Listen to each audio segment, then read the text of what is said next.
इतिहास साक्षी है कि पुण्य भूमि भारत की गाथा भारत की अस्मिता, गौरव और राष्ट्रीय स्वाभिमान के लिए विदेशी आक्रांताओं से संघर्ष की महान गाथा है। बर्बर आक्रांताओं ने भारत की आत्मा पर चोट करने और भारत का अपमान करने के लिए हमारी संस्कृति और आस्था के केंद्रों को उद्ध्वस्त किया। सोमनाथ, काशी, मथुरा और अयोध्या के मंदिरों का तोड़ा जाना आज भी भारत की स्मृतियों में जीवित है। सन 1528 में अयोध्या में भगवान श्री राम के मंदिर का मुगल आक्रांता बाबर द्वारा तोड़ा जाना ऐसी ही एक अक्षम्य घटना थी जिसने सीधे भारत के सम्मान और आत्मा पर चोट की थी। कारण साफ था, अयोध्या के श्री राम के मंदिर पर आक्रमण भारत की आत्मा पर आक्रमण था। जहां हर भारतीय के रोम रोम में राम बसते हैं, वह भारत यह अपमान कैसे सहता। राम मंदिर पर आक्रमण भारत को आहत कर गया था। विदेशी हमलावर अपनी बर्बरता दिखाते गए और भारत अपने आत्मगौरव को फिर से पाने के लिए संघर्ष करता रहा। भारत रामलला के जन्म स्थान पर बाबर के नाम पर बने एक ढांचे को देखता और उसे हटाने का संकल्प लेकर शक्ति संजोया करता। हिंदू समाज आत्मसम्मान के रण में डटा रहा और लगातार हमलावरों द्वारा बनाए गए बाबरी ढांचे को हटाने के लिए लड़ता रहा। सरयू कई बार रक्त से लाल हुई।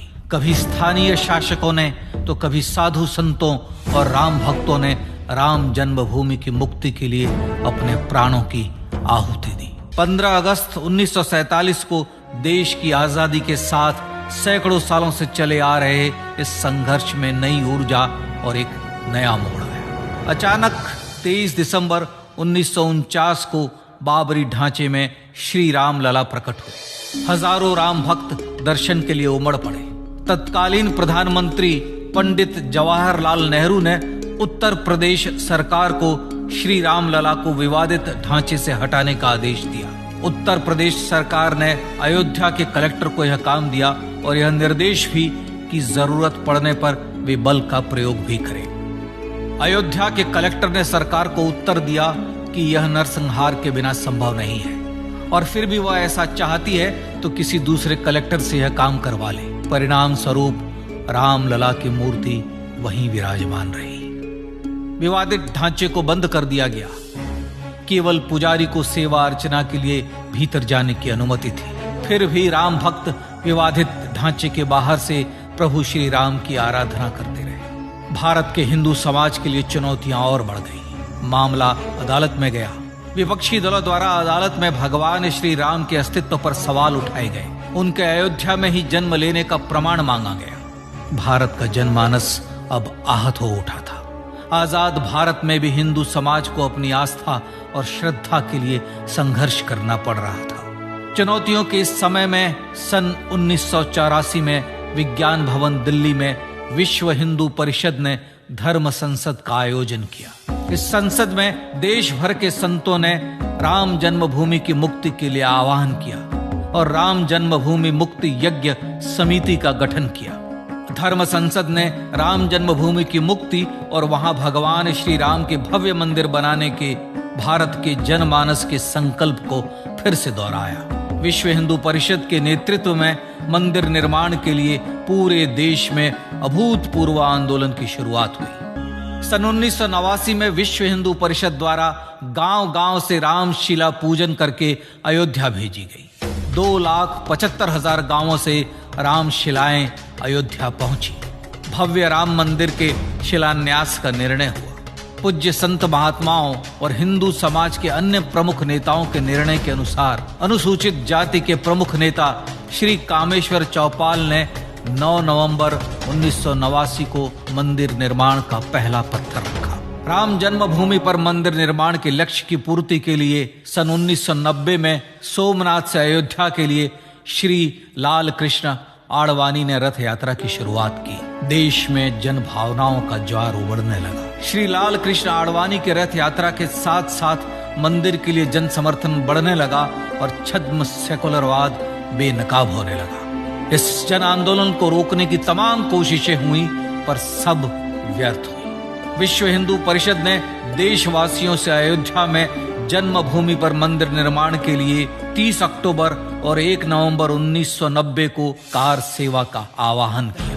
परिणाम स्वरूप लाखों राम भक्त कार सेवा के लिए देश के कोने कोने से अयोध्या आए। इससे देश की एकात्मता का विराट दर्शन हुआ। कार सेवकों को रोकने के लिए उत्तर प्रदेश के तत्कालीन मुख्यमंत्री श्री मुलायम सिंह यादव ने अयोध्या में परिंदे को भी पर न मारने देने की घोषणा की। स्थितियां गंभीर हो गई। अयोध्या से 200 किलोमीटर दूर रेलगाड़ियां रोक दी गई। अयोध्या युद्ध भूमि बना दी गई। मार्ग बंद, रेल बंद, चप्पे चप्पे पर पुलिस। अयोध्या सैनिक छावनी में बदल गई। राम के गीत गाते, होठों पर हंसी और पांव में छाले लिए राम काज के लिए राम भक्त देश विदेश से अयोध्या पहुंच ही गए। कार सेवकों पर गोलियां चली। अनेक कार सेवक शहीद हुए। आजाद भारत में जन्मभूमि पर राम मंदिर के लिए कार सेवकों ने फिर एक बार अपना बलिदान दिया, पर कार सेवकों ने विवादित ढांचे पर भगवा ठहरा ही दिया और इस तरह कार सेवा सफल हुई। श्री राम जन्मभूमि आंदोलन ने भारत की सुप्त आत्मा को झकझोर कर जगा दिया था। विश्व हिंदू परिषद ने फिर एक बार 6 दिसंबर 1992 को कार सेवा का आह्वान किया। राम भक्तों को कार सेवा करने देने के लिए अदालत में प्रार्थना की गई, पर अदालत ने कोई निर्णय नहीं दिया। परिणाम स्वरूप बौद्ध, जैन, सिख, स्वामीनारायण संप्रदाय, गायत्री परिवार, हर पंथ मत विचार के हिंदू एकत्र हो गए। छूत अछूत का भेद मिटा, जाति की पहचान मिटी। हम सब हिंदू, हम सब सिंधु बन गए। राम सिंधु में ज्वार उठा और देखते ही देखते 6 दिसंबर 1992 को श्री राम जन्मभूमि से बाबरी ढांचा सदा के लिए हट गया।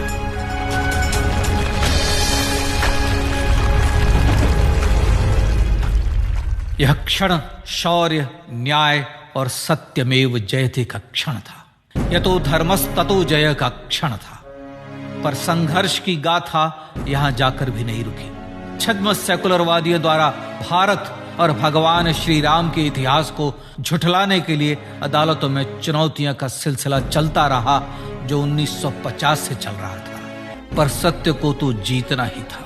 आखिरकार देश के सर्वोच्च न्यायालय के 5 जजों की खंडपीठ ने 9 नवंबर 2019 को ऐतिहासिक निर्णय दिया और यह कहा कि अयोध्या जन्मभूमि परिसर की पूरी 67 एकड़ भूमि रामलला की, और न्यायालय ने भारत सरकार को जन्मभूमि पर मंदिर बनाने के लिए एक ट्रस्ट बनाने का आदेश दिया।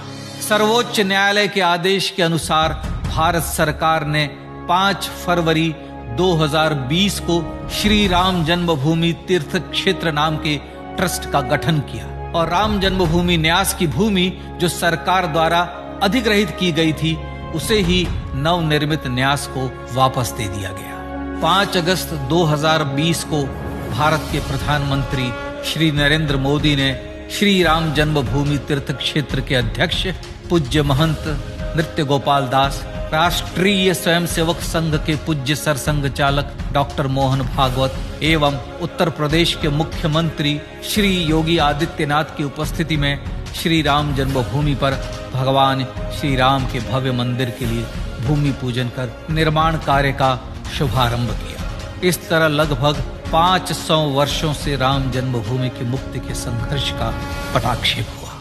अपने आत्मसम्मान और राष्ट्रीय अस्मिता के लिए इतना लंबा संघर्ष विश्व के इतिहास में बेजोड़ है। श्री राम भारत की आत्मा, भारत की परिभाषा, हमारे राष्ट्रीय आदर्शों और जीवन मूल्यों के प्रतिनिधि मर्यादा पुरुषोत्तम हैं, जो हर हिंदू के होठों पर जन्म से मृत्यु तक रहे। बस यही हर हृदय में प्रार्थना होती है। राम भारतीय राष्ट्रीय स्वाभिमान और आसेतु हिमालय से समुद्र पर्यंत तक जन जन को एकात्मता के बंधन में बांधने वाले रक्षा सूत्र है।